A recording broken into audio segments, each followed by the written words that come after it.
Bomber Crew is a management game where you command and direct all the crew members on a World War II bomber across several missions, developed by Runner Duck and released in 2017.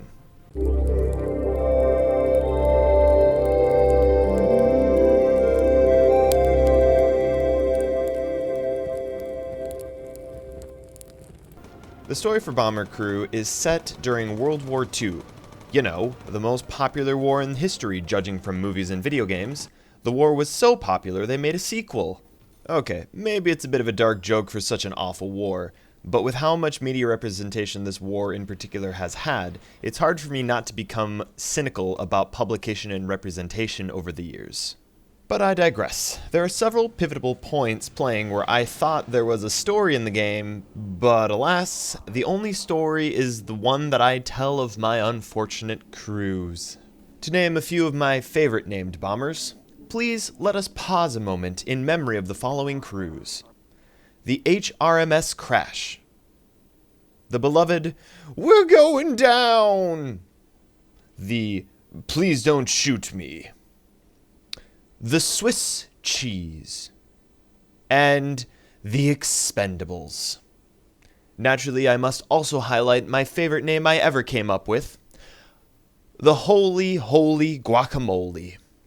As the names allude to, my crews typically don't live very long before meeting their untimely end, the bomber and the souls on board. Regarding the gameplay in Bomber Crew, you take on the role of an aircraft bomber crew manager in the Royal British Air Force, not as a pilot or as a gunner or in a in-flight simulator style where you fly the aircraft. You manage and direct the whole crew, a pilot, a radio specialist, navigator, engineer, bomber, and 2 gunners. Each class having its own station. But when a situation arises, you will need to make the call about who's going to man the guns, who's going to repair the electrical systems, who's going to put out the fire on the wing, something, and who will go out on the other aircraft's wing to repair the engine. You also have 4 turrets on your bomber and only 2 designated gunners and a designated bomber, who I multi-spec'd into being a gunner, which leaves an extra unmanned turret. And sometimes when things are going good on the aircraft, I slap the radio specialist, engineer, or navigator into the final turret. However, you start out with only 3 turrets, and then you upgrade and purchase an additional 4th turret. In Bomber Crew, you manage just enough to make the game complex and frantic. The problem is, I never actually found myself enjoying the process. I don't think I liked managing my crew because they kept dying. If a crew member dies, you replace them with a newly recruited person and lose all the experience and gear the deceased member had. But, in the end, your bomber crew and bomber survival is kind of irrelevant. It didn't even matter. So I wasn't invested in the individual crew members at all. Moreover, if you lose your aircraft, each crew member has a chance of survival. But you keep on going with a new bomber and recruit new crew members to replace the MIA or deceased ones. That being said, with the discovery of my option to keep getting unlimited new bombers, I decided to create a new game and hoard money to see how far you can get through it without actually investing too much into your bomber or crew members' gear. They're just gonna get shot down anyway, right? I did always buy the basic gear though, because armor is important. Armor is important, boys and girls. It's not like I'm not that much of a monster. Am I? Why do I feel like a villain right now? I think another area that Bomber Crew lost my attention is the side missions in between the key critical story missions. The side missions are super repetitive. It's not even like a filler arc or anything. It's simply grinding fodder to prepare for the next critical mission. I have destroyed so many V1 and V2 rockets, submarines, supply depots, etc. You don't even know.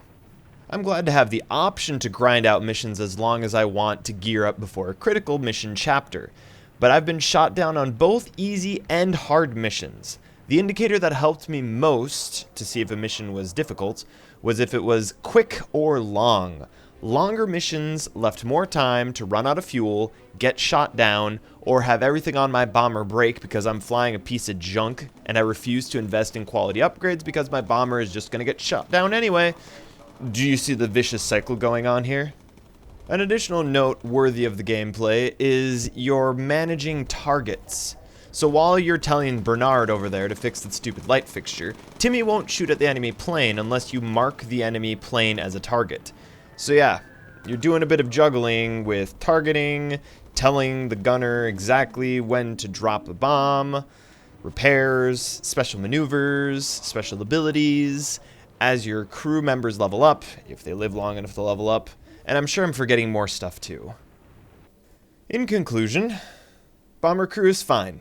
Some people will really like this style of game and will really enjoy it. Others might just as easily find it frustrating, annoying, and repetitive. I feel like I fall somewhere in between both views. I don't even remember where I picked this game up, but if it piques your interest, I think it's definitely worth checking out if you pick it up on sale sometime. The most entertaining experiences I've had with Bomber Crew have come from my own imagination. Customizing the crew's appearance to look exactly the same and then naming my bomber Attack of the Clones.